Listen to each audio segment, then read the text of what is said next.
Mexican oil-producing states of Campeche and Tabasco are reeling from the economic repercussions of the global crash in oil prices. Thousands of jobs have been lost, turning cities that were once bustling with activity into abandoned towns. But a recent move to designate these areas as special economic zones may bring economic change.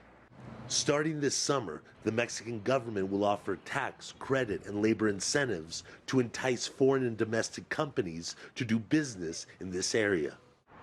Similar economic zones implemented more than 30 years ago in China transformed that country's economy, and Mexico hopes it will work here too. In Campeche and Tabasco, government officials believe cheap labor and the already established oil sector will give the region an advantage. Well, what is at the core of this policy is recognizing what is our competitive advantage.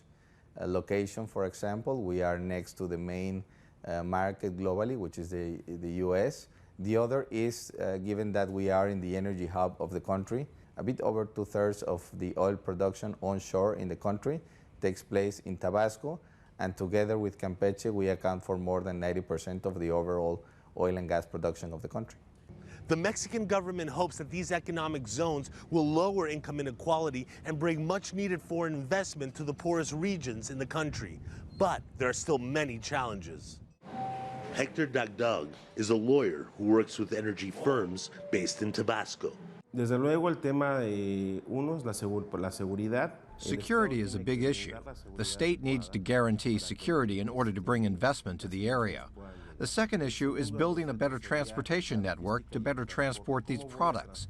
In order for us to have an economic zone that will be competitive, we will need to have a system that's connected. If the United States pulls out of the North American Free Trade Agreement, it could undermine the effectiveness of these special economic zones. Mexican officials are already looking to other markets, namely Asia and South America, for foreign investment and capital. The country's finance ministry projects these zones will generate close to $5 billion in infrastructure and investment initiatives in the coming years. Markovits, CGTN, Villahermosa, Mexico.